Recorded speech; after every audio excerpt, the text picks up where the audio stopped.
My name is Amy Miller. I'm a 32-year-old who has been married for 7 years. My husband is a kind and hardworking man. We've had a trouble-free life together.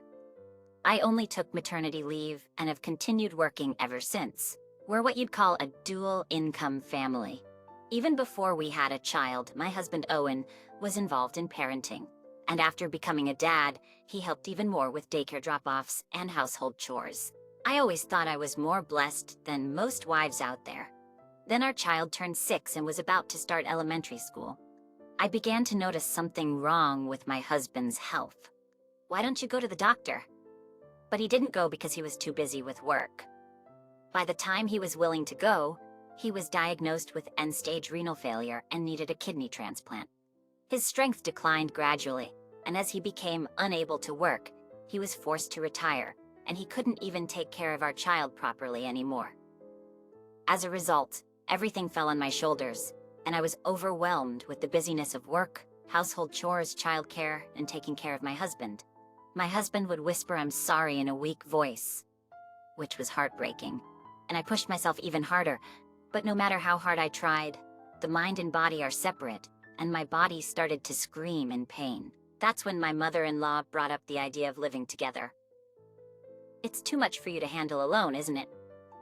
Indeed, I felt I was nearing my limit. My mother-in-law lost my father-in-law soon after we got married and has been living alone ever since. She must feel lonely, but she never complains, and whenever I visit her, she greets me with joy. I can't even begin to express my gratitude to my mother-in-law, who gets along with me so well. It's like we're friends. Tears flowed from the sheer difficulty of it all when she offered to move in. Living with my mother-in-law turned out to be a blessing beyond what I had imagined. While I was out working during the day, she would take care of the housework and the kids. My first-grader daughter didn't feel lonely, thanks to her. Snacks were always homemade, and my mother-in-law would help her with her homework. She also tended to my husband, encouraging him to do what he could on his own, but it seemed she often had to step in because he easily grew tired. When I got home, I would take over, but since I could do things faster than my husband, I often let him rest. Maybe that was my mistake, because gradually, he stopped doing anything at all. I'm just feeling really sluggish. Unaware that it was just an excuse from my husband, I accepted it all, thinking he was ill. But it seemed like he believed that if he said so, he wouldn't have to do anything. As he did less and less, he began to look for distractions outside. While searching for a donor, my husband started going for dialysis 3 times a week. At first, during his 3 weekly hospital visits, he apparently went to the arcade and roamed around various places. He seemed apologetic each time, but he must have believed that my words, "That's great, you have enough energy to go to the arcade," meant that I was okay with him playing around.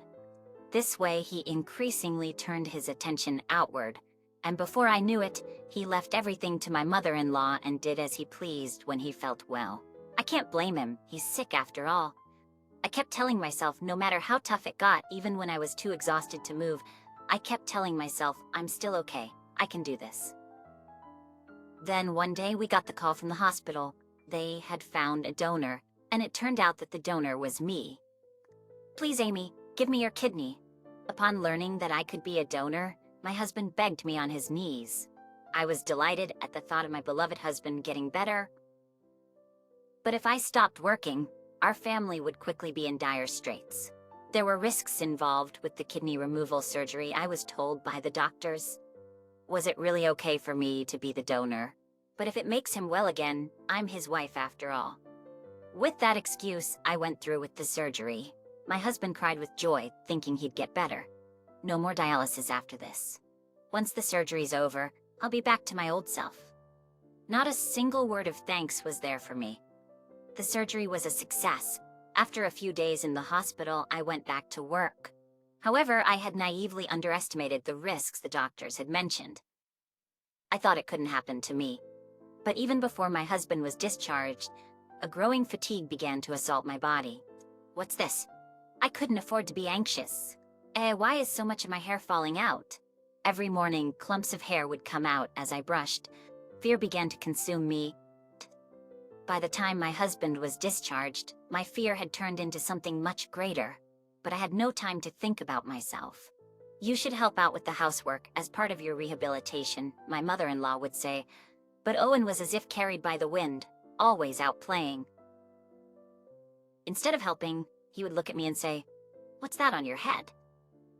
It's disgusting, mocking my thinning hair. And then one day, he threw his last words at me. "I'm divorcing you, you sick bald woman. I'm starting a new life."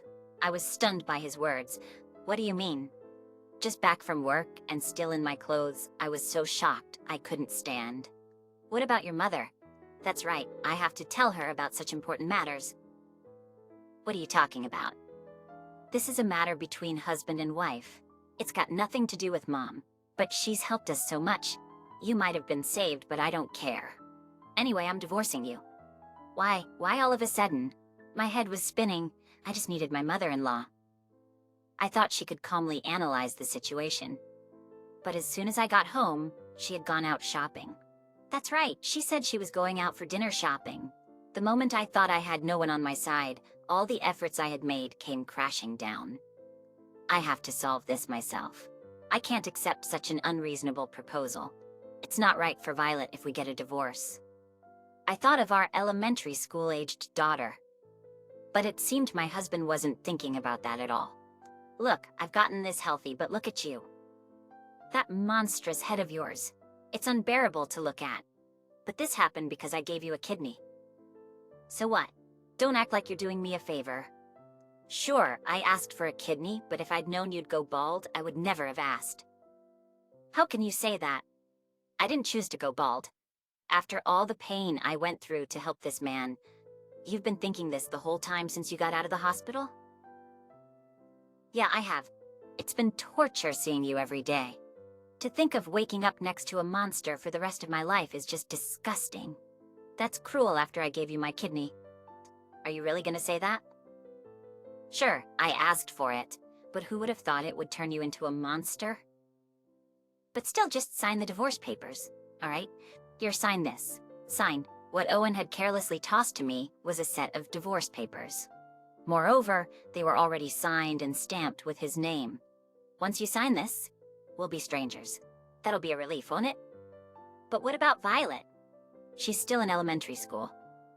Wouldn't she be sad if her parents got divorced?" "She'll forget about it soon enough. It's no big deal. It's better for her to have a younger and prettier woman as a mother than a monster like you." "What do you mean by that?" "I mean, once I'm divorced from you, I can find a new love. Then I can remarry a beautiful woman." "Are you saying you've been cheating?" "Why would you think that? Do you think I had time to cheat while I was sick?" "Sure, normally one wouldn't have the time to cheat. But looking back, it seemed he spent too much time away from the family. But nothing. Don't accuse me of things that aren't true. You're a monster who's jealous for no reason. How much more disgusting can you get? Just sign the divorce papers already." "Wait, you can't just spring this on me. It's not sudden. Since I got sick, I've really thought about it. It's a waste of time to stay with an old wife like you. I've always hated how you made me feel indebted. I decided in my heart that I'd divorce you once I got well." "Once you got well? Is that why you asked me for a kidney?" "I didn't necessarily need your kidney.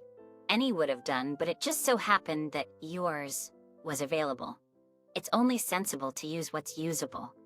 With such a cavalier attitude, I've taken on so many risks because of this." "So what? You were informed about the risks at the hospital, weren't you? You decided to go through with it anyway, didn't you?" "I didn't force you." "Yeah, but if I'm gone, who's gonna work and take care of this house?" "Don't worry, you don't need to think about that. I'm healthy now. I can work and provide for the family. Even when you keep saying every day how sluggish and feverish you feel, you're gonna work like that?" "Yeah, I'll be fine. I'm sure I'll be back to my full strength soon. Then I can find a job again and start supporting the family." "So you're that healthy now, but you haven't done anything yourself. You let Mom and me do everything. That's because you wanted to do it all. You always said you could do it faster yourself." "It's true, but it was Owen who was content to let it be that way." "So once you sign that, you can get out." "Get out, why?" "Obviously, once you sign it, you're a stranger to me. It'd be weird for a stranger to live in my family home. It's only natural that you're the one to leave. But what about Violet? You can't just tell me to leave all of a sudden. I have nowhere to go. What are you talking about? It's obvious Violet stays here. I can't leave my child with a woman who doesn't even have a place to live. So it was all planned out. Owen had me donate a kidney just so he could kick me out once he started feeling better. I was just conveniently used. I was completely dejected and unable to think when my mother-in-law walked into the room. And home. Oh, what's wrong? Looking for rescue in the face of my returned mother-in-law, I saw a young woman standing next to her. Hey, why are you in the house? I told you to wait outside. Well, I couldn't help it. Your mom told me to come in. You have to listen to your future mother-in-law, right? A future mother-in-law? Idiot. Don't say weird things. Mom, why did you even let her in the house? Well, when I came back from shopping, this girl was standing outside.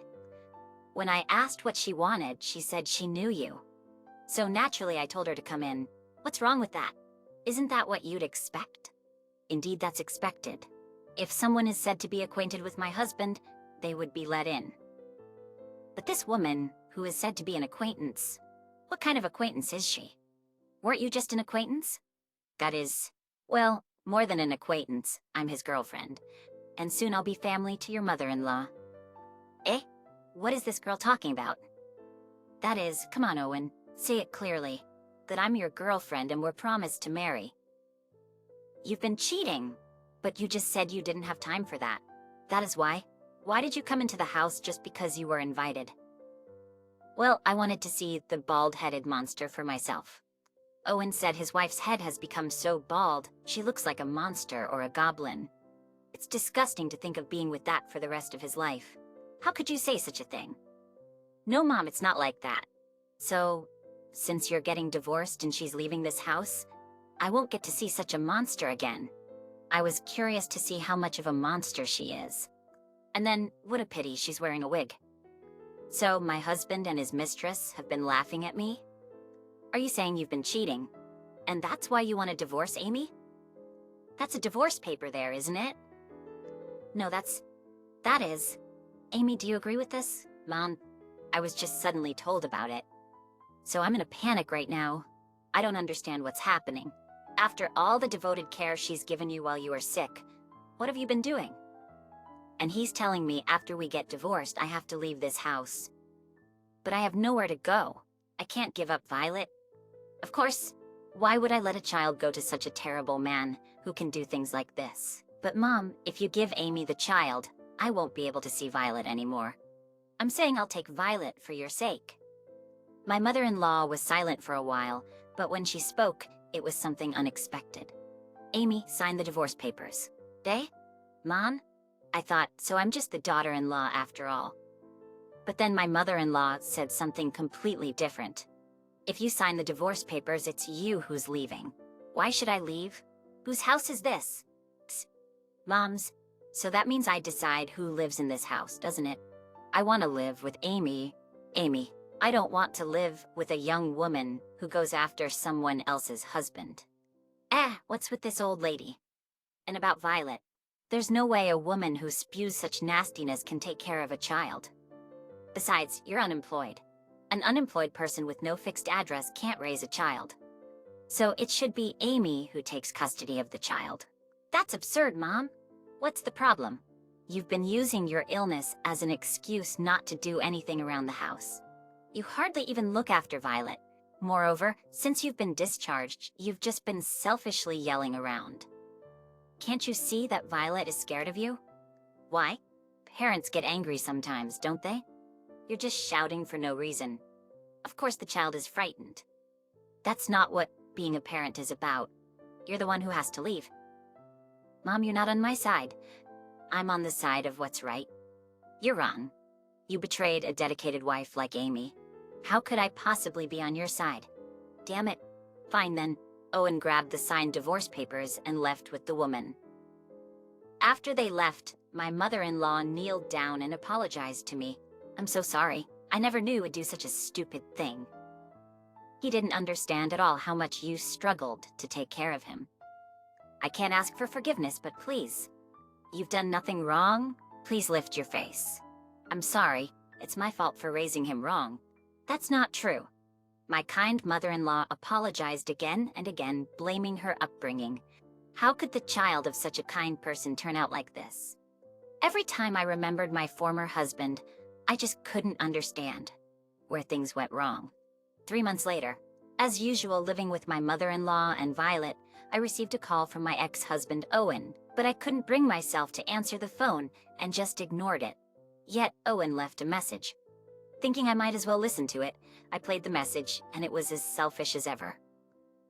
"Why aren't you picking up the phone? I'm in a serious situation here. Turns out I have liver disease now. I need another transplant. Your liver would be perfect for me. So give me your liver.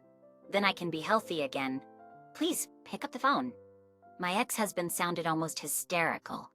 I thought to myself how utterly selfish he was. When I told my mother-in-law, she looked pained. "What do you think, Amy? I'm sorry to say this, but Owen is a stranger to me now.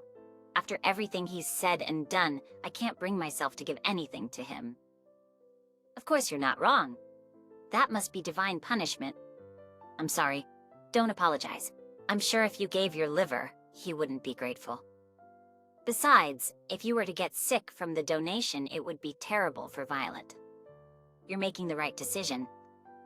It's okay, that's the way it should be. If he contacts you again, just tell him straight. Thank you. And if God forgives, surely a donor will be found. If not, that's the punishment he's been given. Can't be helped." My mother-in-law said this with sad eyes. It was a hard choice for her, thinking of her son.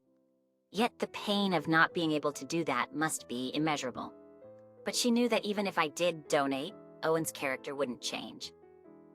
Continuing to be selfish and hurting me and my family, I found myself wishing he would just suffer alone. Then there was another contact from my husband. The number of calls was devilishly high, and the voicemails were full of bitterness because I wasn't answering. Out of frustration for not answering the calls, Owen came to our house. As before, when I returned from work, my mother-in-law had gone shopping, and I was alone in the house. I felt a slight fear of Owen's actions, as if he was intentionally waiting for my mother-in-law to be out. "Hey, Amy." Owen, who greeted me with those words, looked gaunt and his complexion was poor. It seemed like his illness had advanced significantly. "Why aren't you answering your phone?" "Why would I? I don't want to talk to you."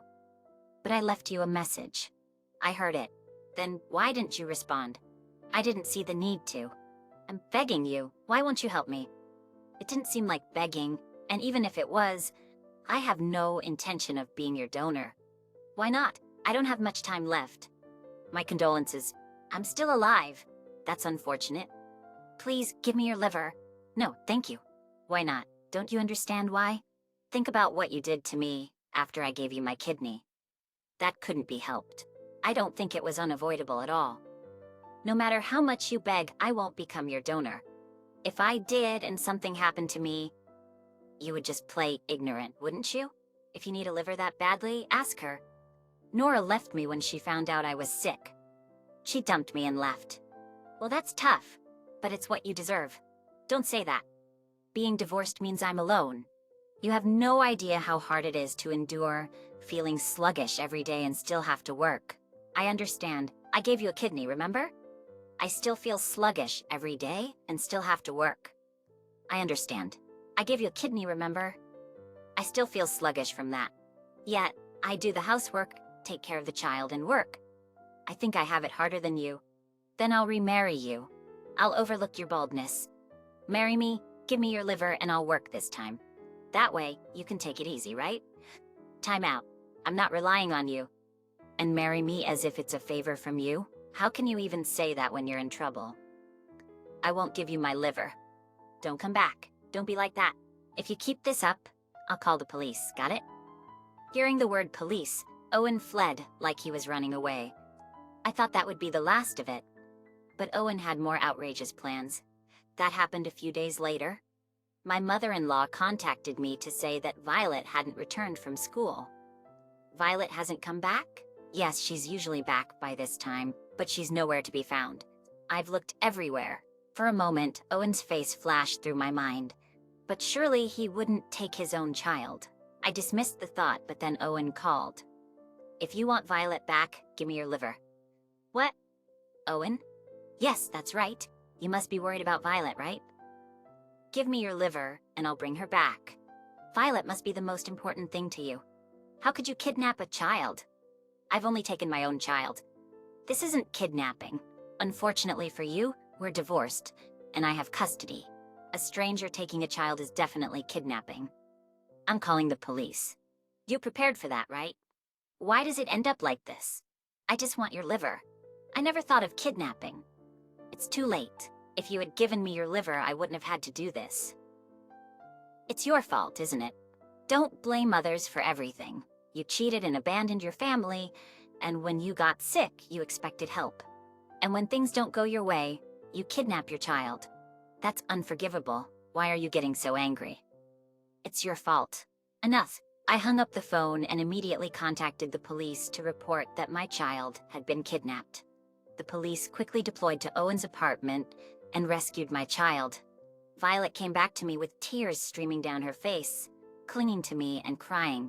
Afterwards, Owen, who was arrested, reached out through his lawyer asking for forgiveness. It seemed he truly regretted it. What should I do? That's up to you, Amy. I'm his mother. I'd be happy if he's forgiven, but I also understand if you don't want to forgive. I can't tell you what to do. You're right. If I prioritized my feelings, I couldn't possibly forgive him. Since that incident, Violet has been afraid to go out alone.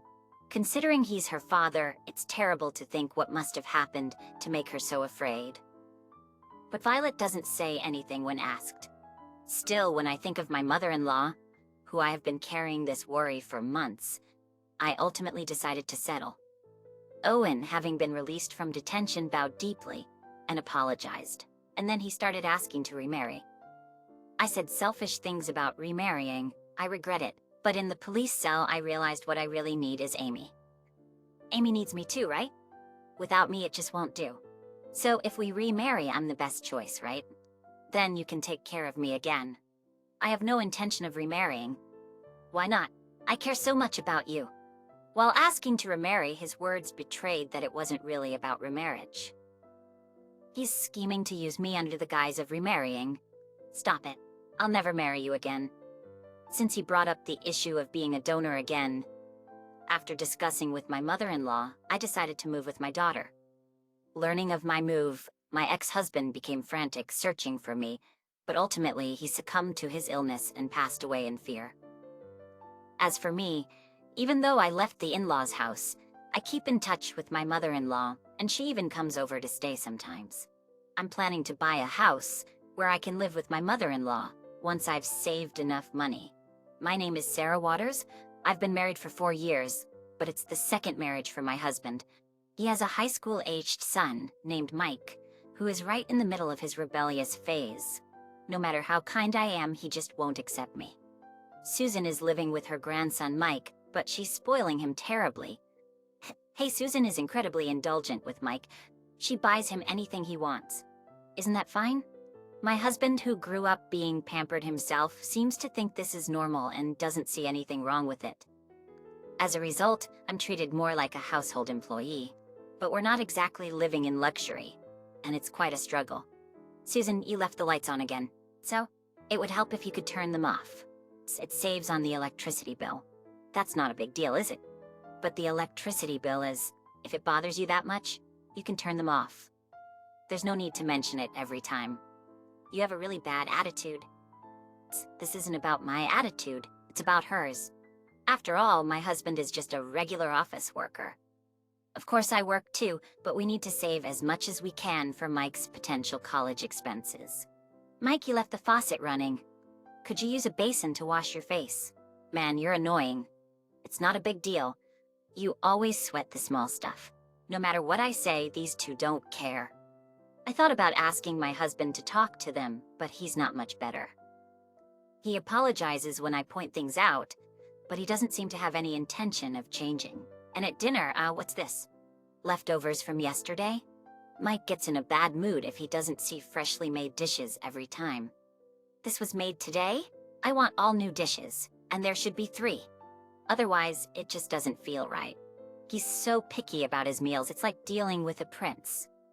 Then my mother-in-law chimes in. That's right. Serving leftovers is just laziness on the part of a housewife. Cooking is a basic duty after all, but it's wasteful not to eat leftovers. If you think it's wasteful, you can eat them. Don't make Mike eat leftovers. And that goes for my son too. And what's with this dish? Is it made from vegetable scraps? I made it from vegetable peels. That's so stingy. It just screams poverty. You're not supposed to use vegetable peels. They're nutritious. It's another dish if you use them. Why do you have to be so poor? It's like you're saying my son's salary is low, so you have to do this. That's not true. But yes, we are trying to save money. Oh yeah, for cooking, make sure to buy and use the expensive bottled water. Ever since you came, the meals have been awful. I thought tap water should be just fine, especially since it's boiled. What is she even thinking? Oh, and about the tub. There's grime floating in it after you shower. Is it dirty? Yes, it's always like this. Even when I try to make a light lunch, she doesn't like it and ends up taking Mike to a restaurant.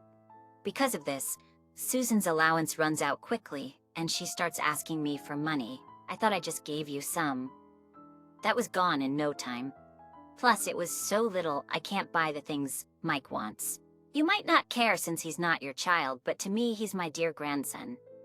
I want to buy him everything he desires, since you won't. Such sarcasm. One day, the topic of building a house came up. Of course I was against it, but they wouldn't listen. It's fine. We can just leave the mortgage for Mike's generation. That seemed unfair. Right, as long as Mike inherits it, no problem at all. Neither my husband Kyle nor Susan seemed to think it was unfair. But we're barely saving a little as it is. Lo, you've got savings? That's awesome. No worries then. Kyle just didn't understand. And eventually, the new house was built. Life's tough enough, and now we'll have a mortgage. I couldn't bear the thought of more sacrifices for this family. They were all dreaming about life in the new house, not considering my feelings. Then, on moving day, Mike and Susan said to me, take care of all the housework and give us our allowance every week. And cover part of the rent too. I couldn't believe it and finally spoke up, I'll pass. What? I'll pass on what? Backing out of being a maid now? Please. I had a feeling they treated me like a maid, but hearing it directly was too much. I'm not part of this family, so I won't be moving to the new house. Who's gonna cook then? Yeah. And who'll clean? Do it yourself. Ha, what a foolish woman. We thought we'd take you as a substitute maid. Really? What a waste for the new house. Well, do this last thing for us. Carry all these boxes to the new house. Joking again. Who'd do that? Carry your own boxes. How rude. After all the patience we've shown, now you get all high and mighty about moving? Grandma, it's fine. We'll be rid of her. No more nagging about saving money. That's true. But where will you live? This apartment's a rental. Once my son moves, you can't stay here. Don't worry, I found a place that suits me. You've been looking? You planned this from the start? Yes. No matter how hard I tried, you never understood. I don't want to be at your mercy anymore. Does Kyle know? He doesn't, but I've reached my limit. Well, we don't need you. It's a relief you're leaving. So the selfish son and his doting mother moved out with their belongings. Once they were gone, I started moving to my new place. A small apartment, peaceful, and within my budget.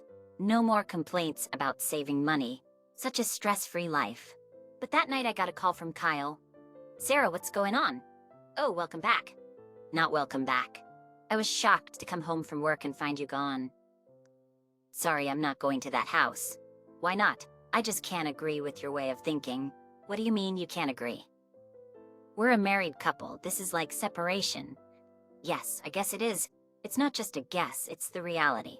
We didn't discuss it before making such a big decision. Why did you go ahead without discussing it with me? There were a lot of things going on. I tried talking to you about them sometimes, but you never really paid attention. Did that really happen? Unfortunately, it did. Like how no matter how much I save, no one helps. That's not really something to discuss. And it's too trivial. Trivial? Isn't it important for our household budget? Why? We're able to save, aren't we? It's not a problem. It was necessary for saving. And you call it trivial? Ah, sorry. It's not trivial to you. Because even with all the saving, it doesn't make that much difference. Typical woman, right? It's not about being a woman or a man, is it? Maybe, but I think saving is pointless. That's it. You never appreciate the efforts I make for everyone's sake. When I serve leftovers, I get complaints, and I'm fed up with Susan and Mike too. Hey, I can't just let that go.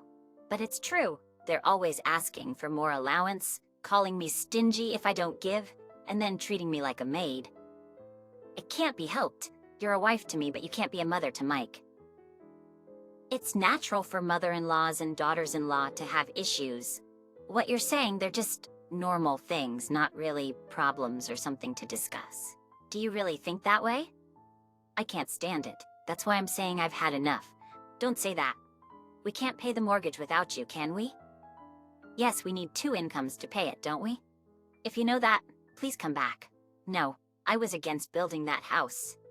I clearly explained that our finances couldn't handle it, didn't I? Well, we can pay it off, can't we? We have Mike, after all. Relying on the child like that. What if he leaves home? Who will pay then? He won't leave home. You can't know that. You're worrying too much. Just like the thought of you leaving home, it's something that just can't happen. I don't understand how you can be so sure. Because we're married. As for the house, I know you have strong opinions about it, but we need to work together to find a solution. I know you were against buying the house, but you were the only one. The other 3 of us agreed, so it's a majority decision, and it's settled. Please come back, or we'll have trouble paying the mortgage. Is it just because of the mortgage that you want me to come back? Yes, that's right. What other reason could there be? Not something like I love you, or I don't want to be apart. That's just girly stuff. No way. Look, if we can't make the mortgage payments, we'll lose the house. You don't want that, do you? Not really. Maybe it's better if we just let it go. Don't say that. It's already tough enough. You know how much trouble it would be if you were gone. Yes, I'm well aware, especially since your company went bankrupt. That's right. Have you told your mom about it yet? Of course not. Why would I? It would just worry her unnecessarily. And while you're telling me to come back to help pay, you won't ask Susan for help. She's elderly, I can't ask her for that. No. And what about the unpaid salary? Is there any chance of getting it? No, that's unlikely. What? The boss skipped town. We all confronted him about the salary, but it seems hopeless now. When I went to the office today, he was gone, and the suppliers were panicking. Are you kidding me? You're almost $20,000 behind in salary, right? I can't help it. I would make a fuss if it would help, but it looks like I need to find another job. That's why I said you should have quit, instead of building a house. But I only found out about the company's troubles after we started construction. Stopping midway would have disappointed Susan and Mike too. I'm the one who's disappointed. I know, that's why I went ahead with it. But not that kind of disappointed. I'm disappointed in your shallow thinking. So let's work together as a couple. It feels like I'm the only one working hard. That's not true. I don't have a job now, but I will find one. That's what people with job offers say. It's not settled for you. Don't be like that. And I'm tired of being treated like a maid. Being a housewife is kind of like being a maid, isn't it? What? Susan was like that too. Always busy in the kitchen. But that's not the point. Maybe that's how you see it, but it's not how I see it. Once Mike gets married, there will be 2 maids. Just hang in there until then. How could he say something like that? Treating his wife like a maid as if it's normal. Kyle says let's work together, but it sounds like he expects me to do all the work. Hey, just because I'm working, it's taken for granted that I should give an allowance. I can't agree with that. That's petty. The one who works gives money to the one who doesn't. That's not normal. It's normal, right? The money I earn is for the future and living expenses of the family, not for handouts. You're worrying too much? Enough. I can't do this anymore. I don't see what's so unbearable. Maybe you don't understand, but I do. I've decided it's the right time. I'll mail the divorce papers later, and you can file them at the office. Complaining about no income since the company went bankrupt is heartless.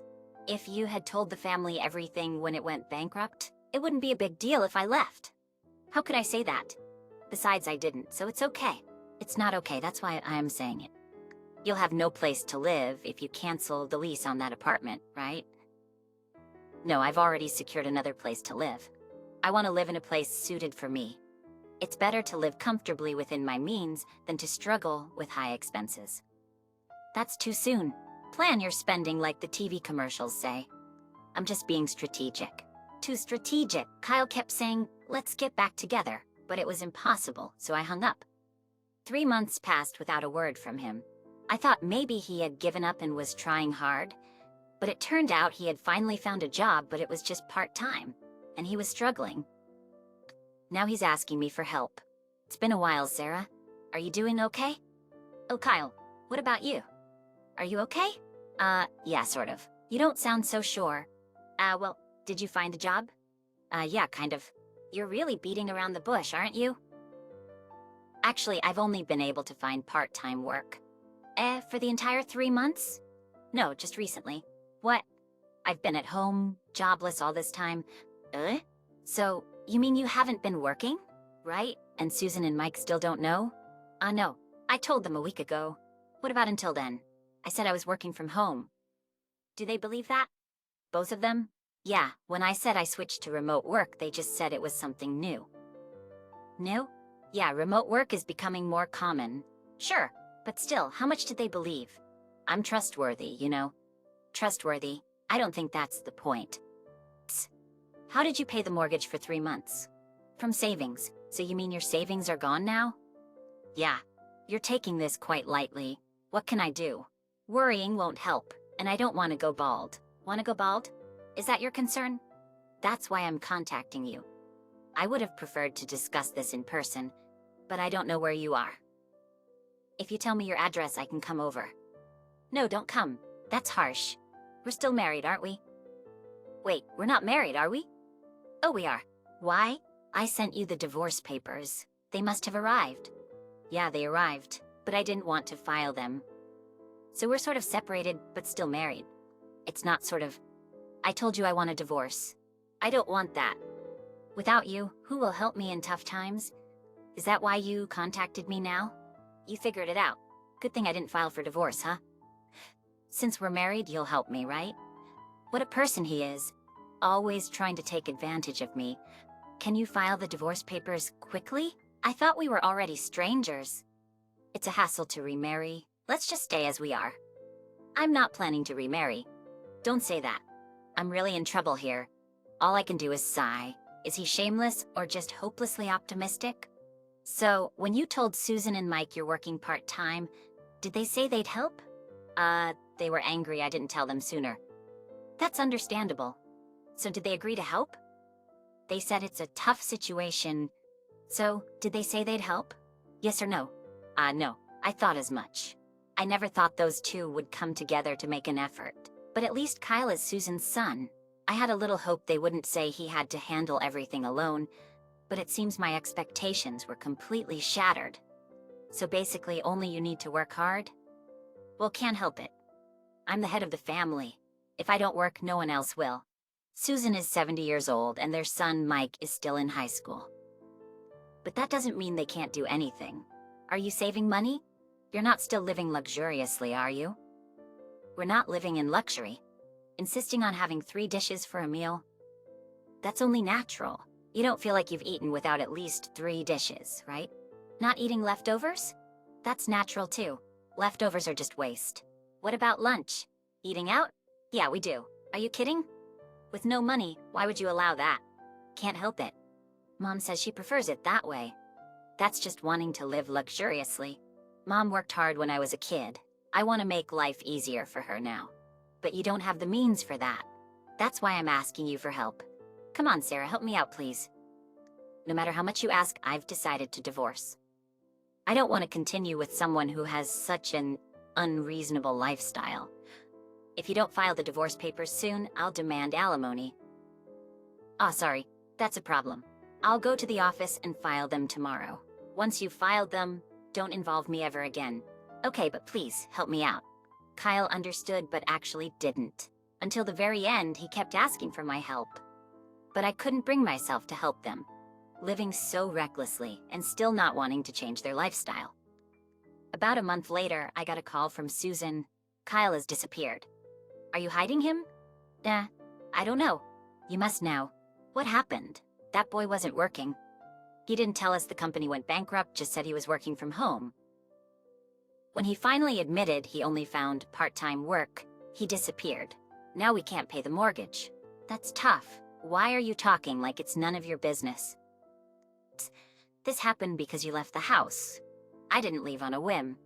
I said I wouldn't move with you, and you agreed. If you were here, we could have paid the mortgage. I'm not sure about that.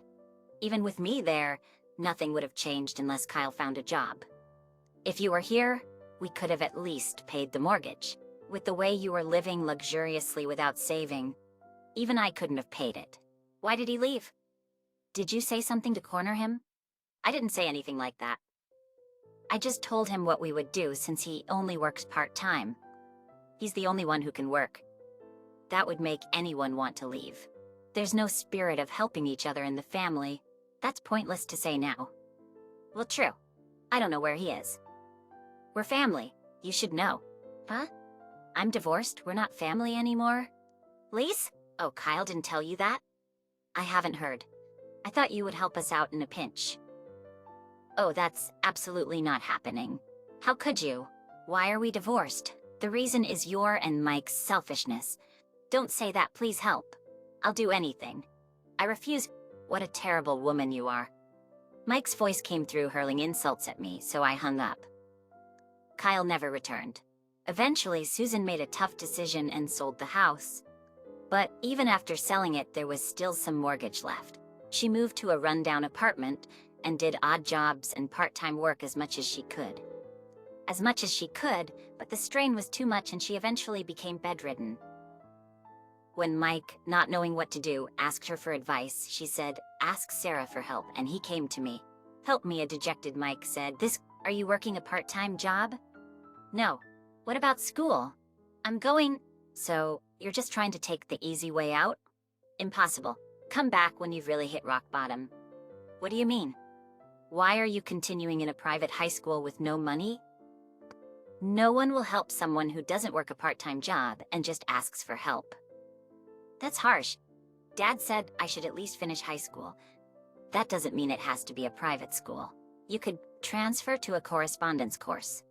You should be able to work while studying. It's too easy to expect help without doing anything yourself. That's tough." Mike had thought he would get help, but he was told he was being naive and left. He actually dropped out of high school and started working in a factory. Now he is living a modest life while working. When I saw him on the street the other day, he had a refreshingly clear expression I had never seen before. In my heart, I cheered him on. "Keep it up. I'm gonna remarry this woman," my ex-husband declared just 3 days after our divorce. He brought his new partner to my parents' house, where he ambushed me to make this announcement. It seemed he wanted to see my frustrated reaction. Beaming with pride, he said, "As you can see, she's incredibly beautiful. She's kind, gentle, and comes from a prestigious family. Her father is a CEO. She's the perfect wife." I couldn't care less about my ex-husband's new partner, but I was curious about the woman who would come all the way to my parents' house. When I glanced at her, she slightly lifted her hat, and our eyes met. I recognized her face, and for a moment I was stunned, but then I burst into laughter. I'm Aileen Standish, a 40-year-old working in IT. My husband Tyler was also my age. We had known each other since high school. Back then, Tyler was the life of the party, always involved in school or sports events. He was popular with everyone and even captained the soccer team. I, on the other hand, was introverted, preferring books over social events, the complete opposite of Tyler. Despite our differences, we ended up attending the same university and even in the same faculty. Tyler was full of questions. "You're Aileen, right? Do you live nearby? What's your major? Made any friends?" Initially, I kept quiet. However, my husband didn't stop talking to me, so gradually I opened up and we became close. Tyler always had a naive side to him, like the time he thought he was scouted by an entertainment agency, but it turned out to be a suspicious venture asking for a $10,000 membership fee according to my research. Sometimes he almost fell for an easy-to-understand scam. I couldn't leave him alone, and while I was trying to take care of him, he told me, "I can't live without you," who is a reliable person. I started to think that there was no such thing, and we decided to start dating. When we started dating, I knew that he was cute, even though he was more motivated than anyone else, but he was kind of lazy. He had a certain charm, despite his cluelessness. Our relationship flourished, and we eventually got married after graduating and finding jobs at different companies. We were happy. My husband also worked diligently and helped with the housework, and we got along well. At the height of our happiness, we received some good news. I was pregnant. I was hoping that my husband would become a little more responsible and reliable because of my pregnancy, but he often said things like, "Dinner? I'm sick today, so maybe get something from the supermarket today?" Again, he showed no indication that he cared about me as a pregnant woman. What's more, as my belly started to grow little by little, he often made comments like, "You've really gained weight. You look like a wrestler."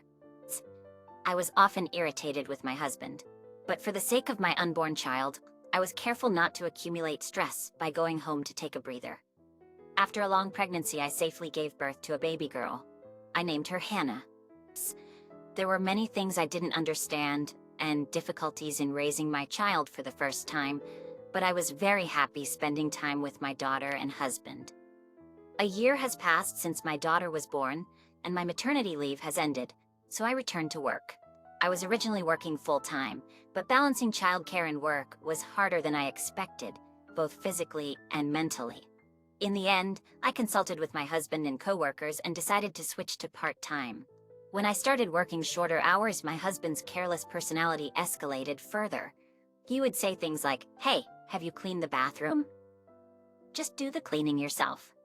He didn't seem to understand the challenges of balancing work and childcare.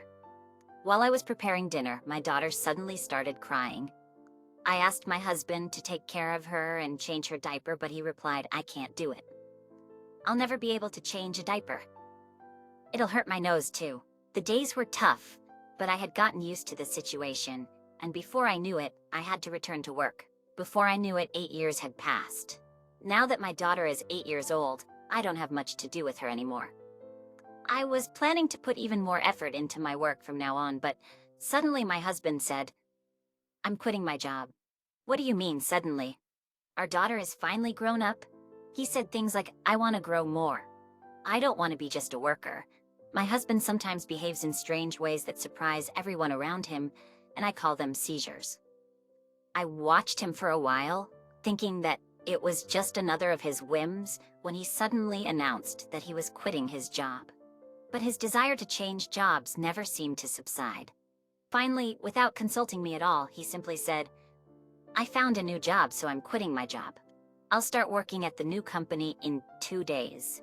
I thought I would stop him if he was trying to do something suspicious again, but when I looked into the company, thankfully, it was a reputable company. However, at this new job, Tyler's delusions grew. He started talking about becoming the CEO and demanding respect as a future leader.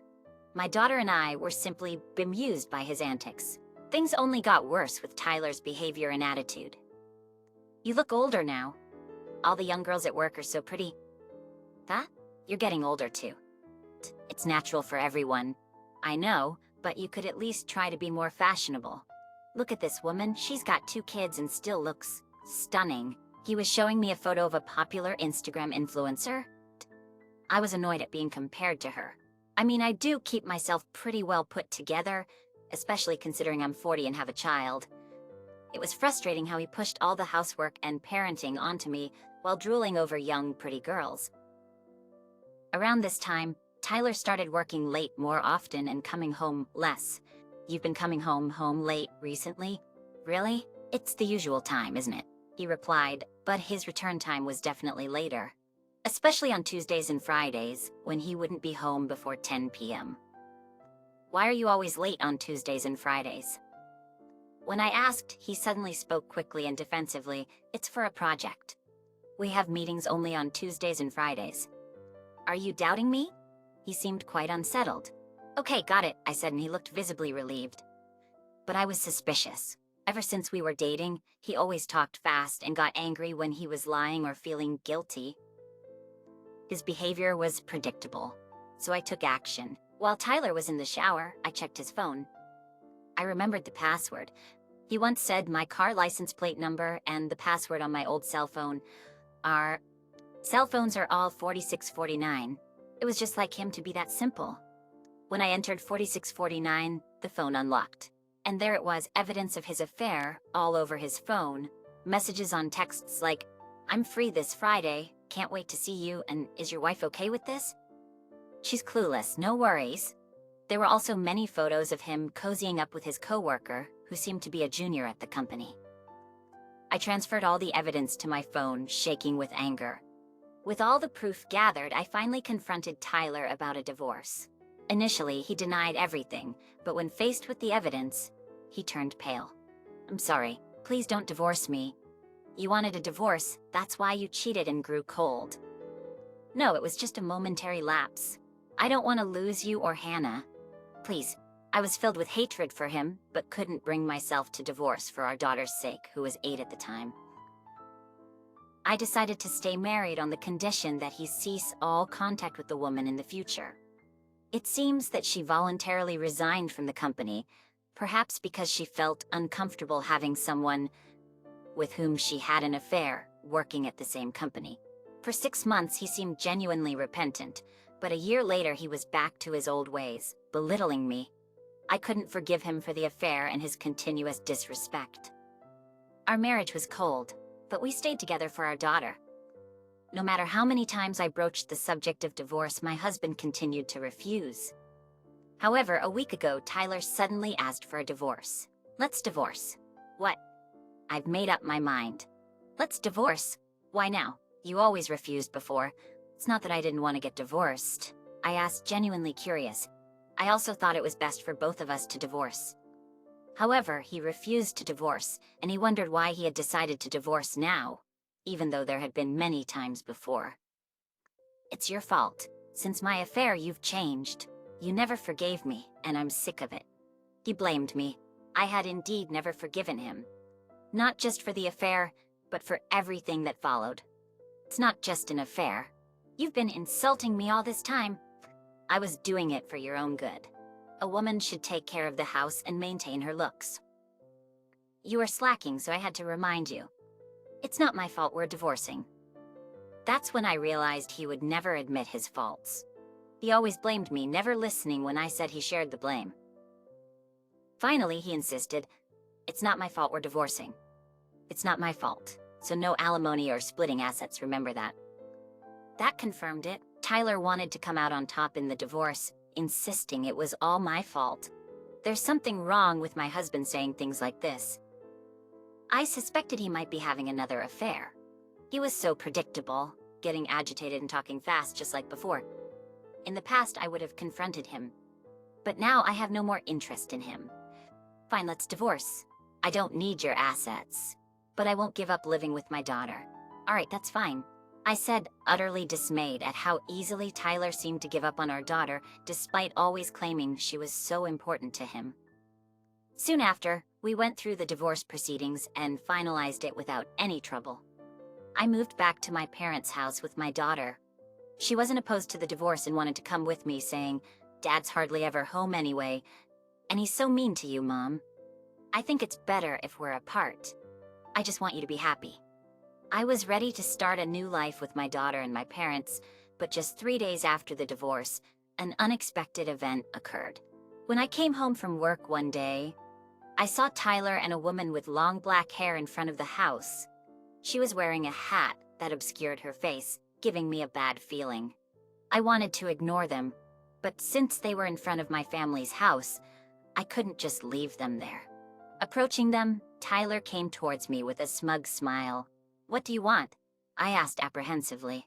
"I'm going to remarry this woman," he announced triumphantly, his eyes sparkling. Just 3 days after we decided to divorce, it was obvious that their relationship overlapped with our marriage. And now he was bragging about it so loudly. What kind of person does that? Has my husband started having strange seizures again? I couldn't help feeling disgusted, thinking this was another one of Tyler's bizarre episodes.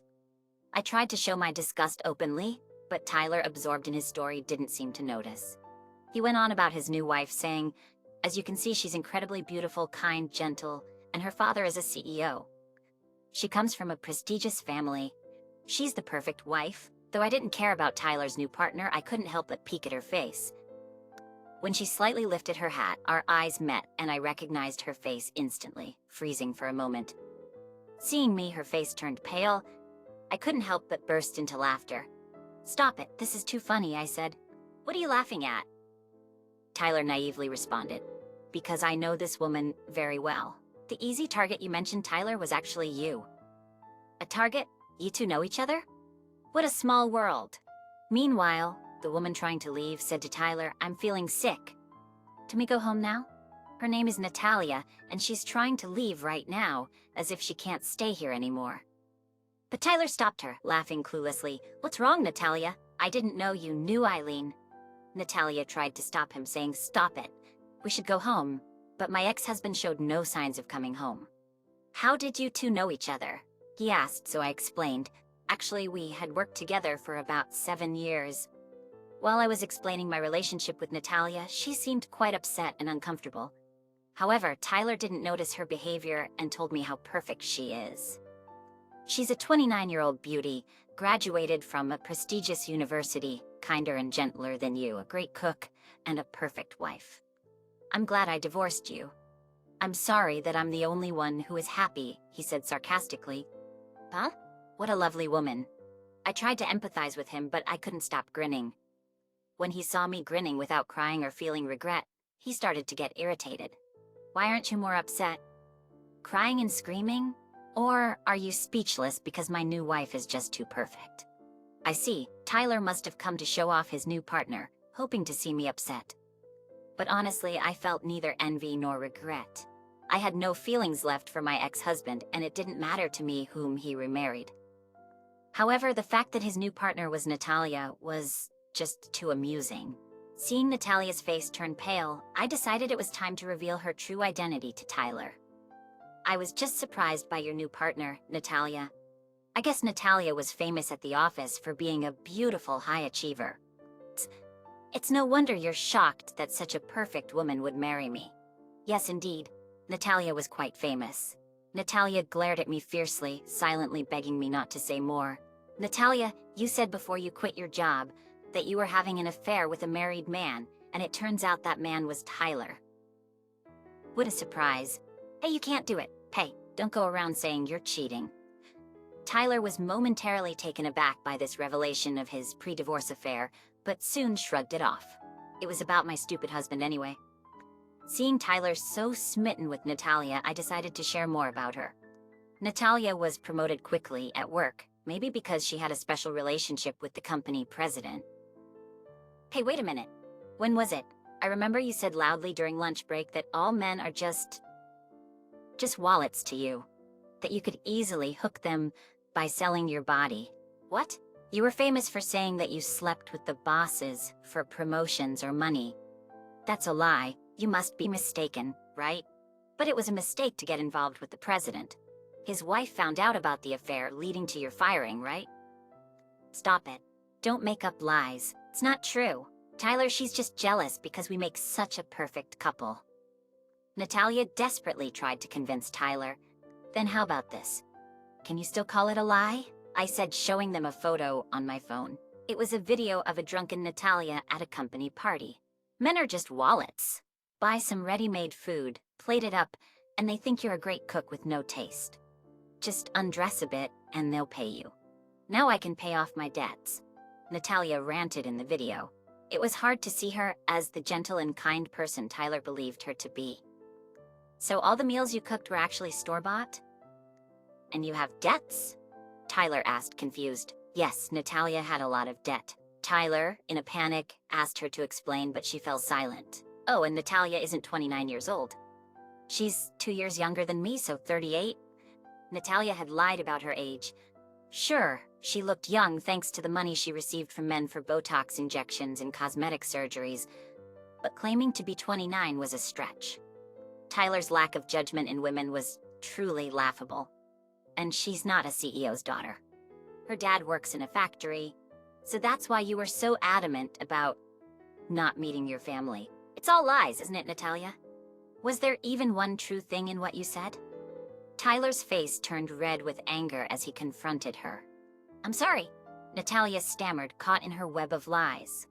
It's astonishing that Tyler didn't notice any of Natalia's lies, but that's just like him.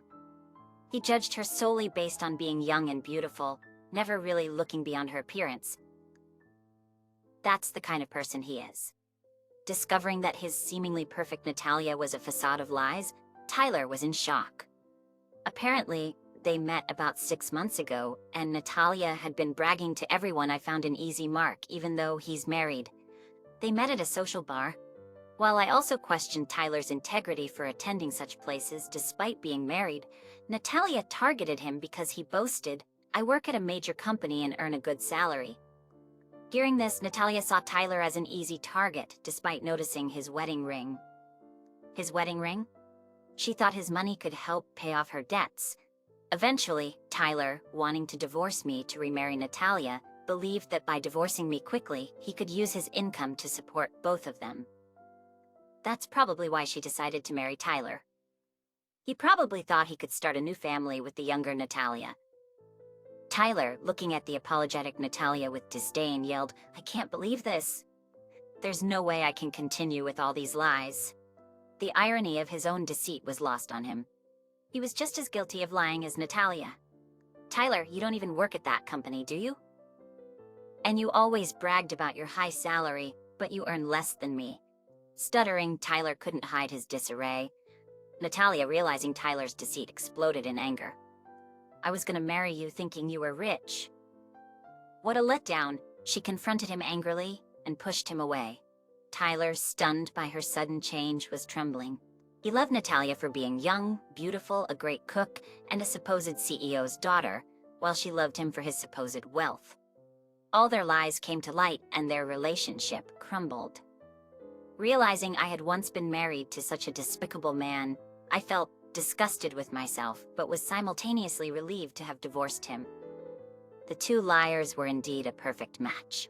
As I told them I'd claimed division of property and tried to enter my house, Tyler naively exclaimed, We're already divorced. You can't claim my property. Actually, the process is still ongoing. Maybe you should look it up. If you hadn't come to tell me, I might never have known about the affair. Hearing this, both of their faces turned red.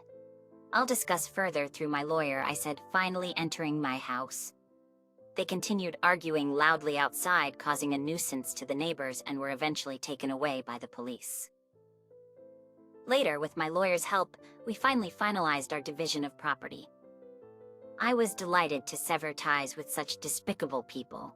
Afterwards, I heard from a colleague that Tyler broke up with Natalia. Now, both Tyler and Natalia are without partners and living in a rundown apartment. As for me, I vowed to find happiness for the sake of my lovely daughter. My name is Emily. Recently, my husband William got promoted, and I sent him a gift to celebrate. I had been feeling something was off about him for a few months, and the day after I gave William the gift, his true colors were revealed. Hey, why was the gift I gave you yesterday just sitting in the trash? You thanked me for it when you received it yesterday. Didn't you like it? Whatever. Why do you have to check up on every little thing? It's my gift, so I can do whatever I want with it, right? Besides, it was probably some cheap anyway, so I threw it out. So it looked a bit bulky, but it didn't seem like much. Was it just you trying to suck up because I got a promotion? I really can't stand that about you.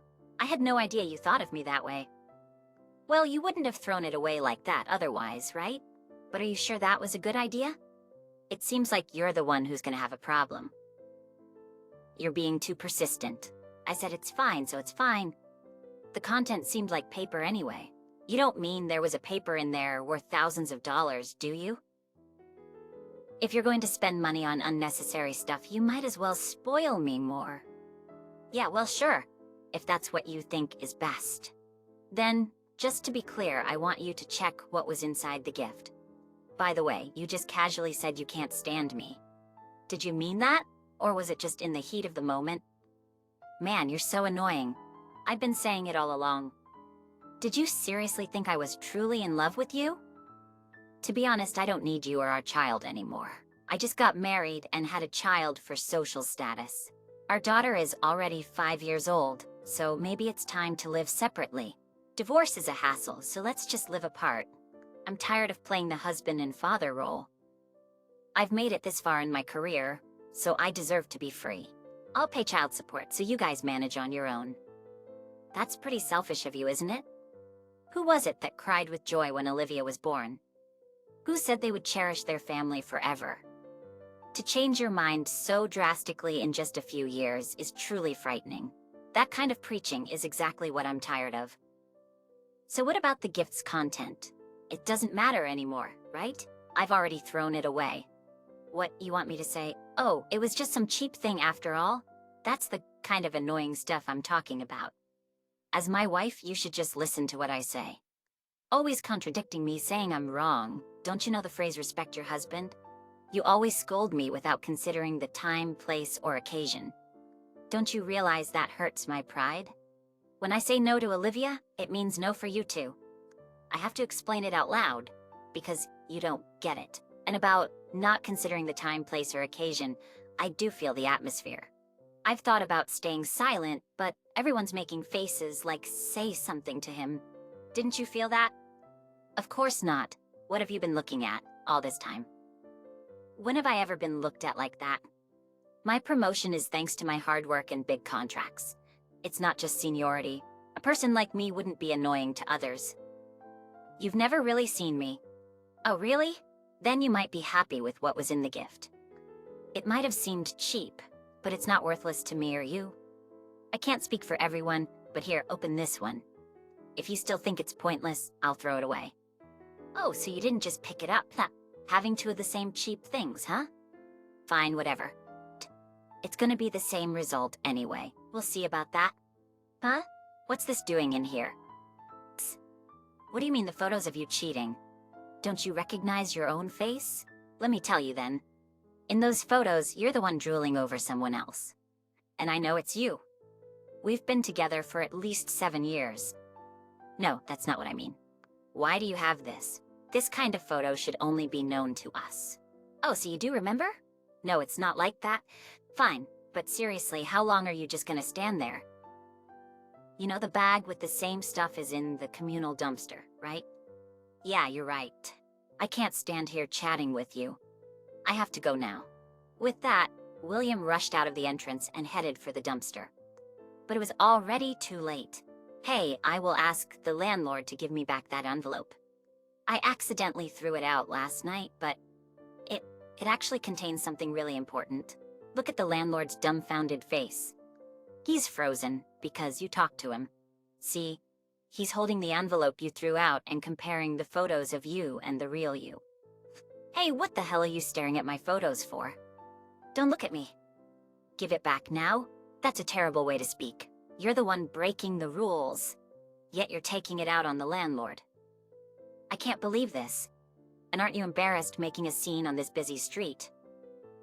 Me embarrassed? That's none of your concern anymore, right? After all this, you're still worried about me? You shouldn't care about me anymore. A normal person wouldn't do what you've done. Yeah, well, a normal husband wouldn't cheat so casually either. And I think a normal husband wouldn't just throw away a gift from his wife, right? You're the one who strayed from normal first. How can you make it sound like I'm the bad one? Are you nuts? You weren't like this before. You used to be kinder, more considerate. Why did you become so cold? Hey, I never thought I could be this cruel either. But if you think about it, you'll know why. Maybe things would have been different if you had thought about me a little more. So, what? You just want to make me the bad guy? Have you ever thought that maybe you're the reason I had to do this? Can you honestly say that you're completely blameless? Don't you ever think that your actions drove me to do this? Are you blaming me now? That's not what I'm saying. I'm asking if you can honestly say you've done nothing wrong. You're always blaming me. Doesn't Emily have any faults? But I'm the one always getting yelled at, always feeling bad. Don't you think that's unfair? This is a completely different matter. And trying to make me the bad one? You're the one at fault here. Why did you do this? What about me didn't you like, especially when we have our child? Explain it to me in a way that I can understand.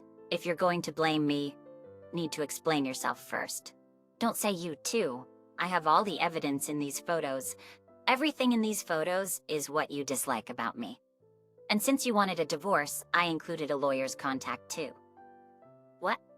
You went that far? But you need a witness, right? Who did you ask? Really? Yeah, really. That's why I gathered all this evidence. You're unbelievable as a human being. Huh? Isn't that obvious? I had to tell your mother first, so she wouldn't be shocked. It was faster to have your mom and my mom know it. Unbelievable. You're not even thinking about what happens to me. I hate your selfishness. Now I have nowhere to go back to. You've just been gathering allies for yourself? Have you ever thought about what happens to me next? Why should I think about your future?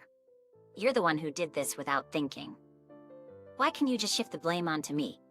You created this situation, and yet why am I the only one getting blamed? Oops, it's time for me to go to work. In this situation, how can I go? Think about it. Let's go inside.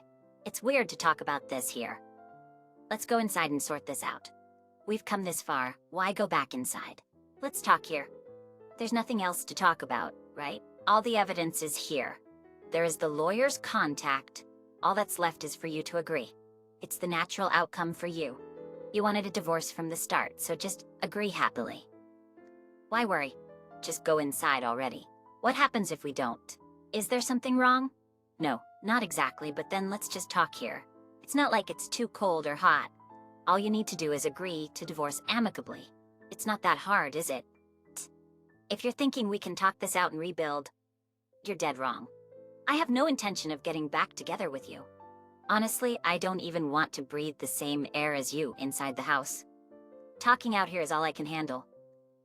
I've been holding back all this time, so read between the lines. Stop talking nonsense and let's go back inside. Stop making a fuss. Just listen to me. Looks like your ride is here. Look behind you. Good morning, William. Huh? Mary?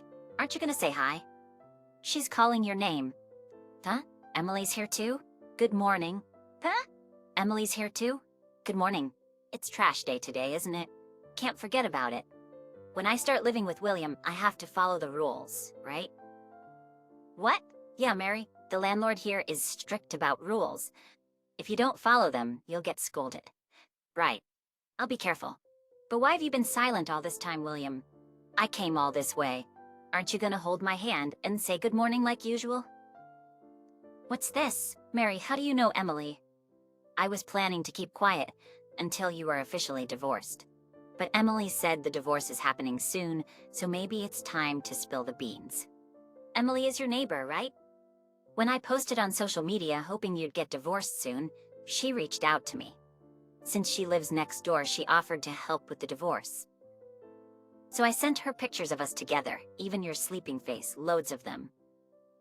Ever since Emily told me, I've been looking forward to it. You two talking here means you've heard everything, right? Why? That's how it is. I've known who you were all along. This girl openly posted your face on social media, even wishing for a quick divorce. I've never seen someone so lacking in literacy. But maybe that worked in my favor. What? What are you talking about, Emily? Explain it to me in a way I can understand. What's literacy? What worked in your favor? Mary, it looks like the divorce is going to happen soon. Once this guy agrees to the divorce, we're all set. Wow, Emily, that's amazing. I never thought you could make the divorce happen so quickly. Come on, William. You said your wife is boring and only cares about the child. I'm cuter, younger, and her selfishness is adorable, as you said. Hold on, Mary. If I were your husband, I would have dumped a wife like that in a heartbeat. If I had been William's wife from the start, I wouldn't have let this happen. I was disappointed when I found out William had a wife, but I was happy when you asked me. I was happy when you asked me for private lessons. You prefer me, right? Every time we meet, you say you like me better, so why won't you agree to the divorce? Please just stop. Why? You said you'd marry me once you got promoted. You said your salary would increase, and we could still have kids. I've been waiting for almost a year. My birthday is coming up. If you plan to propose, then divorce her quickly.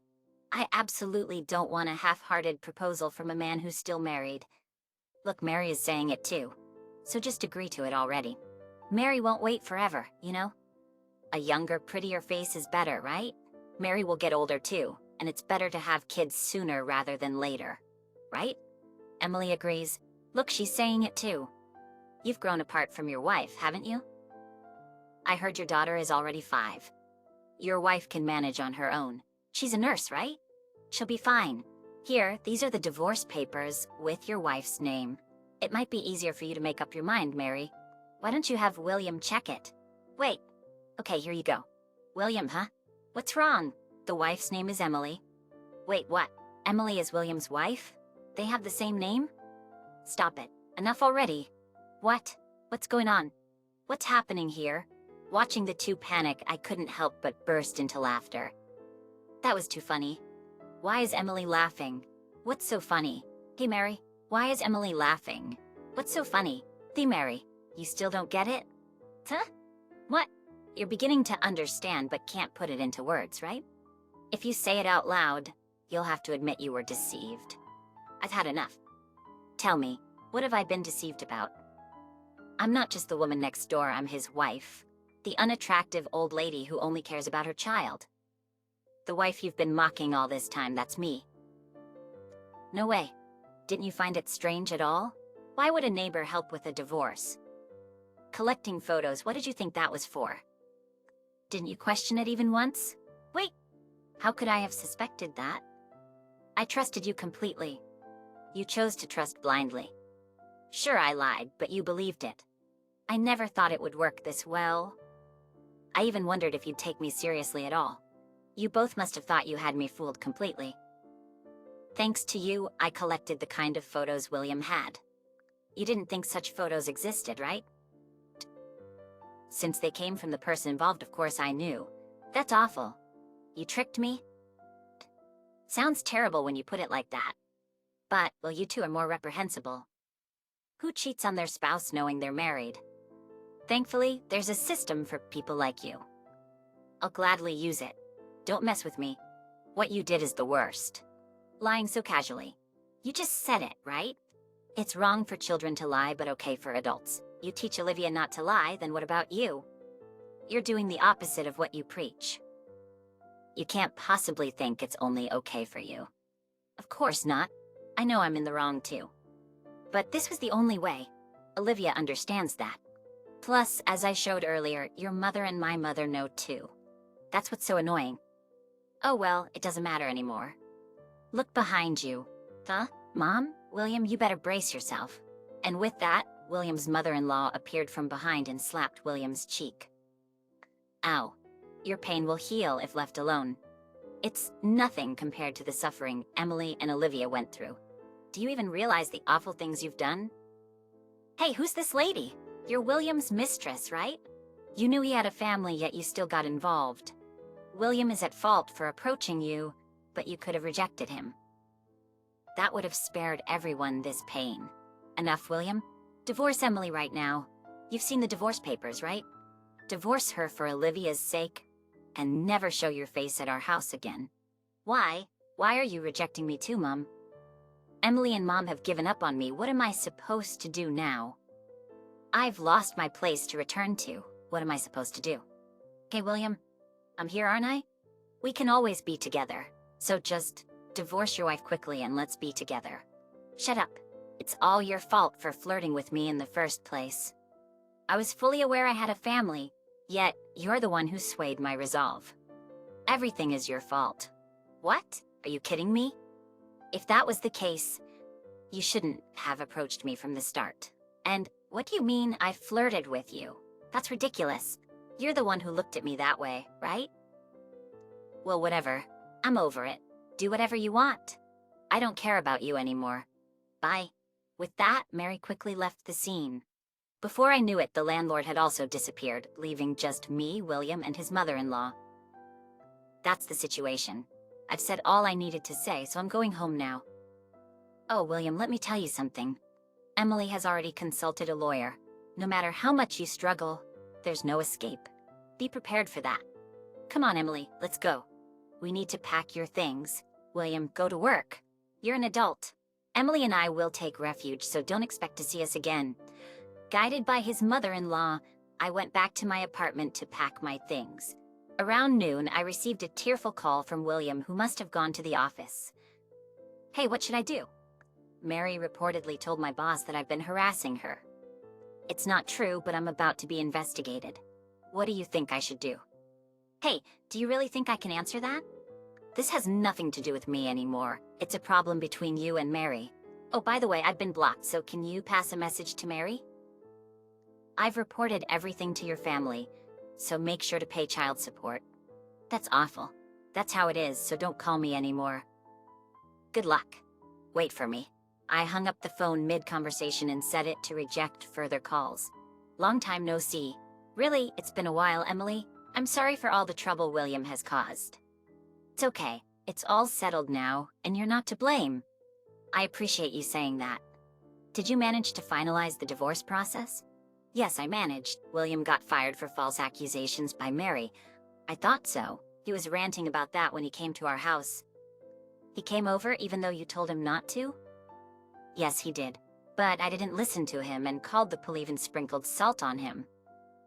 That's so like you. Right? What about that woman? Yes, Mary's parents came with her to apologize to me. That's good. Is Olivia doing okay? Thanks to you, she's doing fine. She's managing well even without William. Recently, he's been away a lot, hasn't he? I wonder if Olivia even cares. I think so. Towards the end, she didn't even ask about her father. That's terrible of William, making his daughter feel that way. He used to be a good father, but what can we do now? I plan to live my life facing Olivia properly. I'm sorry for the trouble, but I'm relieved we can meet like this occasionally. If you ever have any trouble with Olivia, let me know. I'll help however I can. Thank you. Olivia still sees you as her father. As her beloved grandmother, I am a doting grandmother after all. Occasionally meeting with my mother-in-law like this, we share updates and live happily. I prioritize Olivia's well-being and plan to continue living that way. Nadia, you're slacking off again. Oh no, it's Kelly. I instinctively try to stand up, but my body won't move. As the sliding door opens, Kelly enters with an angry voice. What are you resting for, just being a daughter-in-law? Kelly strides over to me. Then she does something unbelievable. She yanks away the cushion I'm sitting on. I fall back onto the mat as the cushion is pulled away. I instinctively protect my stomach with my hands, but feel a sharp impact on them. It seems Kelly kicked me in the belly as I fell. Get up already. With that nuisance of a belly, I should give you another one. I had given up hope, but someone was watching this situation. The person made Kelly sit down and scolded her sharply. This is stupid. Thanks to the person, I was saved. My name is Nadia and I am 30 years old, currently pregnant. Despite some health issues due to the pregnancy, the joy of carrying the baby of the person I love keeps me going. Nadia, are you okay? If you feel bad, say it right away. Yeah, thanks. Right now, we are on our way to my parents' house to announce the pregnancy. My husband Tom is driving and keeps checking on me. Of course, the first person I told about the pregnancy was Tom. When I told him after he came back from work, he was so happy despite being tired. A boy or a girl? It doesn't matter, just as long as they're born healthy. I remember tearing up seeing him get emotional. Will the people we are about to tell be just as happy? Feeling nervous? Yeah, a little. Tom smiles at me, and I respond with a faint smile. If we were going to tell my biological parents, maybe I wouldn't be this nervous. It's a bit complicated. I lost my mother when I was young. Since then, my father has been raising my brother and me on his own. It must have been incredibly hard. I love my father so much. So when my brother moved out after getting married and it was my turn, I worried about leaving my father alone. Dad, do you want to live together? After discussing it with Tom, I offered this to my father. But his response was unexpected. You know, I've been thinking of remarrying. Apparently, he had been close with a woman for a while. And so I got a new mother. When we arrived at my parents' house, my new mother greeted us. Hello, welcome. Mom, long time no see. Though I call her Mom, it feels awkward every time. She became my mother after I moved out, so I've barely met her. And unlike my laid-back father, she always seems strict. To put it simply, she's not easy to deal with. Today, I have something I want you all to hear. Beside my father sat my new mother, and beside me, Tom. After we all sat down facing each other in the living room, I nervously made my announcement. Oh, what is it? Well, it's still early, but I'm pregnant. Really? Congratulations. That's great. My dad's face lit up with his usual laugh lines, clearly delighted. I'm finally going to be a grandpa. Guess it's about time I got old. I can't believe I'm going to be a father. I'm so excited. While Tom and my dad were chatting away happily, I quietly observed my mom's reaction. She was expressionless, hard to read. What was she feeling right now? As I wondered, she suddenly stood up and left the room. Should I follow her? As I hesitated, she quickly returned. In her hands were a thin blanket and a cushion.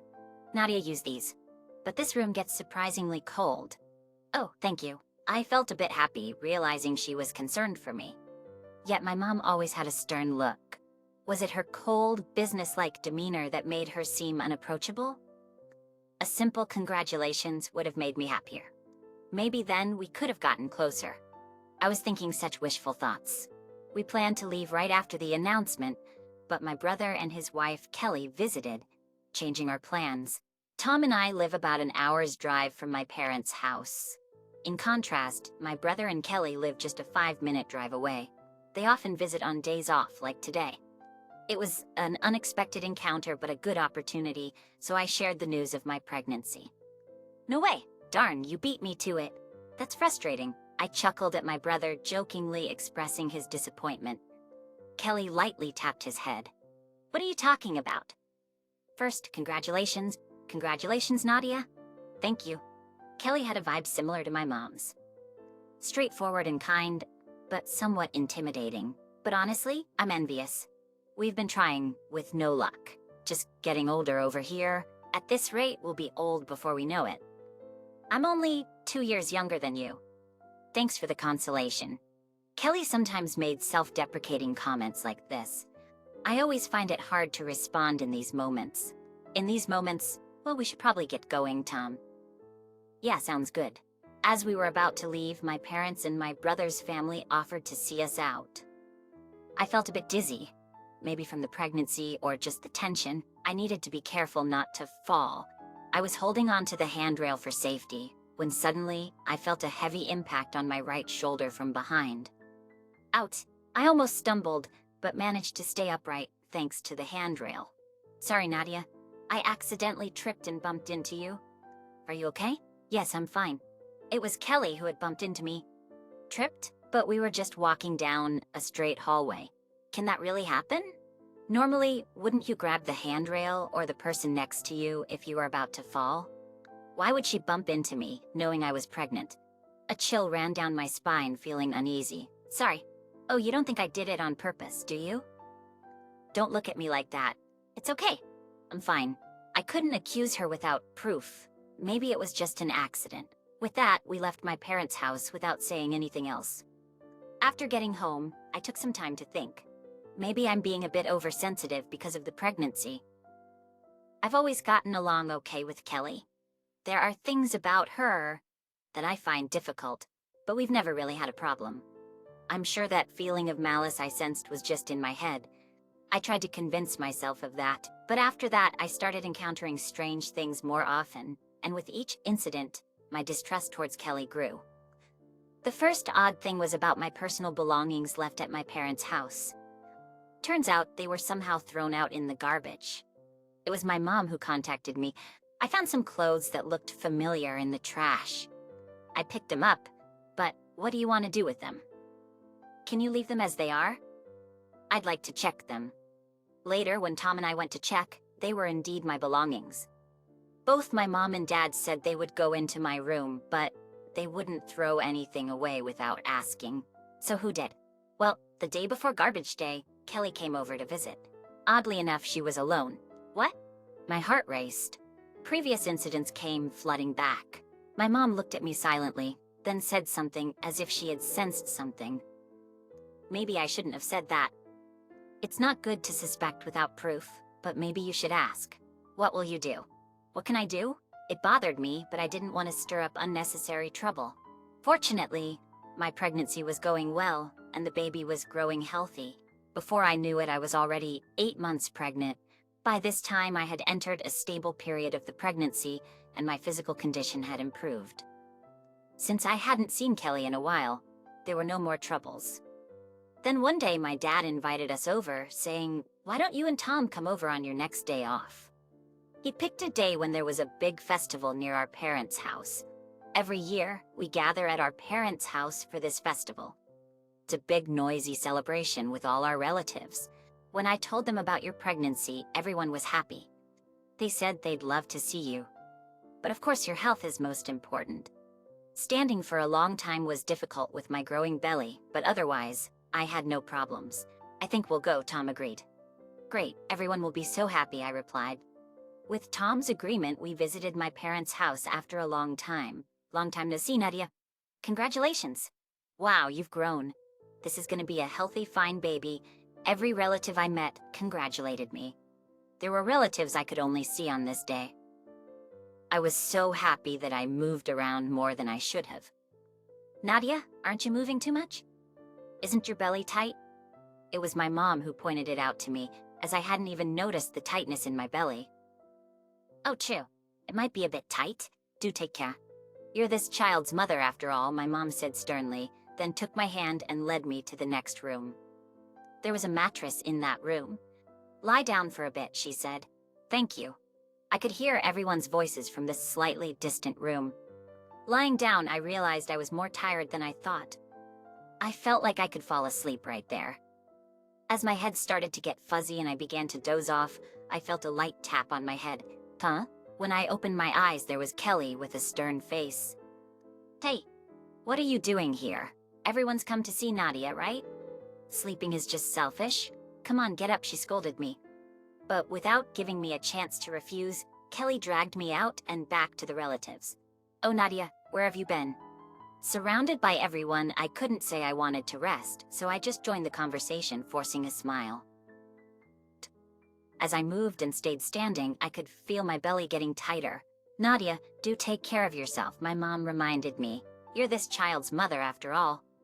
I could feel my belly getting tighter again. This wasn't good. I tried to leave several times, but each time Kelly stopped me. "Really? You always try to be alone. Do you dislike everyone that much, Nadia?" Accused like this, there was no way I could leave. I stayed as long as I could, and when Kelly went to the bathroom, I finally escaped to another room. I really wanted to lie down in the room, but I couldn't risk it. I didn't know when Kelly might come back. Struggling to keep my balance, I managed to sit down on a cushion I brought from the room. I sighed quietly. Honestly, I wanted to lie down, but I couldn't risk Kelly finding me. I didn't know what she would say to others if she saw me lying down. She had been subtly putting me down since earlier. This place felt like a battlefield to me. I couldn't let my guard down for a second. Keep it together, but contrary to my resolve, my belly kept getting tighter. It wasn't painful, but I could feel it hardening. I was only 8 months pregnant, not yet at full term. I couldn't afford to give birth now. I didn't want to put any more strain on the baby, but if I rested, who knows what would be said about me. When should I move? What should I do? While I was sitting there, hand on my belly, worrying. "Nadia, slacking off again." "Shoot, it's Kelly." I tried to stand reflexively, but I couldn't move. With the sound of the sliding door opening, Kelly entered, her voice filled with anger. "What are you resting for, just being a daughter-in-law?" Kelly strode toward me aggressively. But here in this house, I'm a daughter, not a daughter-in-law. That's what I thought, but the next moment, she did something unbelievable. She yanked away the cushion I was sitting on. What? The force of the cushion being pulled made me fall back onto the mat. Instinctively, I protected my stomach with my hands, but then felt a heavy impact on them. It was Kelly's foot. She had kicked towards my stomach as I fell. Luckily, her foot hit my hands, so the impact on my stomach was less. "Get up already. With that nuisance of a belly, should I give you another one?" She seemed to have no intention of pretending anymore. I knew I needed to get up quickly. But my heavy belly and the shock of what just happened slowed me down. You're so slow. As I was on all fours, Kelly clicked her tongue and raised her foot again. Stop. I couldn't react in time. I braced myself for the impact, curling up tightly. That's when it happened. Stop it. A loud, authoritative voice echoed in the room. Looking towards the voice, I saw my mother standing there, her expression fierce. Don't move. Do you hear me? My mother walked over briskly and crouched next to me. Lam, how's your belly? Did you hit your head? Are you okay? Any pain? Mom, with furrowed brows, checked over my body. Yes, I'm okay. Just scraped my leg a bit. Nothing serious. Show me. But it's just a little. Just show me. I extended my right leg as instructed. It wasn't a big deal. When I fell, I couldn't break my fall properly because I was protecting my belly, so I just scraped my knee. It was a bit raw, but not a serious injury. I was relieved that the baby was okay. But seeing my reddened knee, my mom's frown deepened. It looks painful. We need to disinfect it. It's really not a big deal. Don't say it's not a big deal. Your body is important. But first, my mom slowly turned around and glared sharply at Kelly. Kelly, sit down over there. It's not what it looks like. I was just trying to, Just sit down. Kelly was sharply ordered by my mom and sat down with a pale face. My mom then took a deep breath and shouted even louder than before. This is stupid. The air in the room became tense. Startled by the volume of her voice, Kelly shrieked and recoiled. Kelly, do you realize what you've done? It's not like that. I was just trying to straighten the cushion and Nadia fell over. Right, Nadia? Straighten the cushion? That's impossible. Kelly clearly yanked it out. Besides, why would anyone need to straighten a cushion that someone is sitting on? It makes no sense and is totally unnecessary. I responded after a brief pause. You were trying to straighten it? Yes, exactly. I never expected Nadia to fall over like that. It really surprised me. Kelly nodded vigorously. There was not a hint of remorse or concern in her expression. Rather, it seemed like she was insisting she had done nothing wrong. As if it wasn't her fault. Rather, it was clumsy of me to fall. It felt like I could hear Kelly's thoughts. She was planning to get away with it. But I was certain. Kelly had definitely done it on purpose. At that moment, I was terrified. Not just for myself, but for the baby in my belly. The thought of what could have happened if I hadn't protected my belly. If she had kicked me directly, it would have been chilling. I had so much I wanted to say to Kelly, but the words just wouldn't come out. Seeing my struggle, Kelly smirked. Look, it seems Nadia has nothing to counter with. So let's just end this topic here. We're about to run out of drinks, and I should go check on everyone. Just sitting there smugly earlier, and now using this as an excuse to escape. Kelly stood up hurriedly. Mom watched silently. She's gonna get away. I have to say something. After all that happened, after putting my baby at risk, I couldn't just stay silent. In my panic and confusion, I managed to blurt out, "You kicked me." Kelly turned back with a startled look. What are you saying, Nadia? You definitely kicked me, Kelly. Whether pulling the cushion was deliberate or not, I don't know. But you aimed for my belly. Wait, Nadia. Kelly came rushing towards me, flustered. Calm down, there must be some misunderstanding. Calm. It's not a misunderstanding. You definitely kicked me. Mom hadn't come in, you would have kicked me again. No way I would do that. Shut up. Just be quiet. Kelly reached out to cover my mouth. I almost staggered, but Mom quickly supported me. Calm down, Mom looked up sharply at Kelly. Kelly, who seemed to be weak against Mom, froze, then stepped back a few paces. When Mom quietly said again, "Sit down," Kelly wobbled back to the chair. I've been listening quietly to both sides, but I never imagined it would come to this. Please believe me. Nadia must be getting overly sensitive because of her pregnancy. She's having delusions. Kelly burst into tears. Not only was she good with words, but she also knew how to play the emotional card. Meanwhile, I had no evidence, and I struggled to explain myself. When emotional, I found it even harder to speak. Would I just lose to Kelly's claims and end up crying myself to sleep again? Is this how I'm gonna live from now on? Tears welled up and I looked down. Then I felt a strong movement in my belly. From there, the fetus began to move again, as if the baby inside was encouraging me. Right? I'm gonna be a mother. I can't let someone like her have her way. Wiping away my tears, I straightened up and faced forward. I may be extra cautious for the sake of my precious child, but this is not a delusion. Kelly, you did kick my belly. Kelly looked at me, her eyes wide. Ignoring her, I continued, it's not just that. You've been mean to me multiple times. You threw away my clothes, bumped into me, and today, you didn't let me rest. It was awful. And then your actions earlier. If you call all that a delusion, then you're just shameless. After finishing, I exhaled and Kelly glared at me, her face red. Hey, do you even understand what you're saying? Do you think yelling will silence me? Maybe in the past, but not anymore.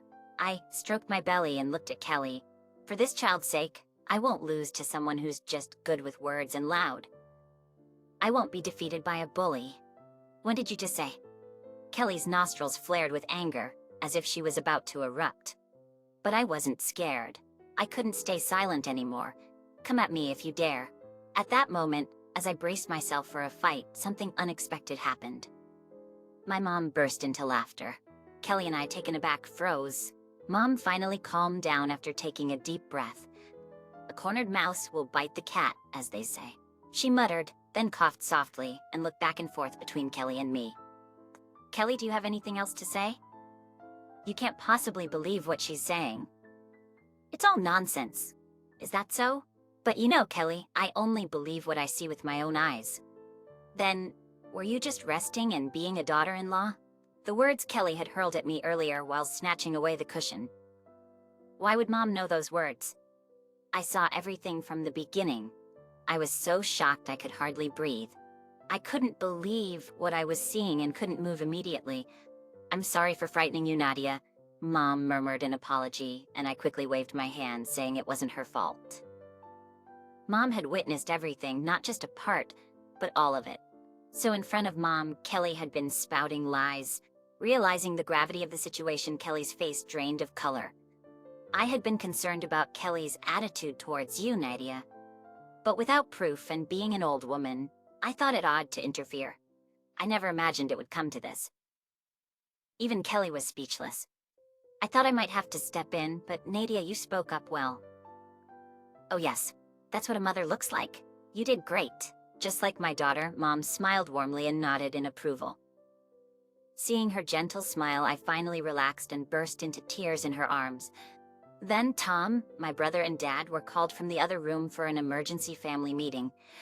As a result, we decided to cut ties with Kelly. Mom would coordinate our visits to ensure we wouldn't cross paths. My brother, upon learning the truth, turned pale and repeatedly apologized to Tom and me. It turns out, Kelly's behavior stemmed from jealousy. She was upset that I was pregnant while she couldn't conceive. I couldn't forgive her, but I did feel some sympathy. Later, I gave birth safely. Tom cried with joy and stayed at the hospital every day. He quickly got used to taking care of everything, except breastfeeding,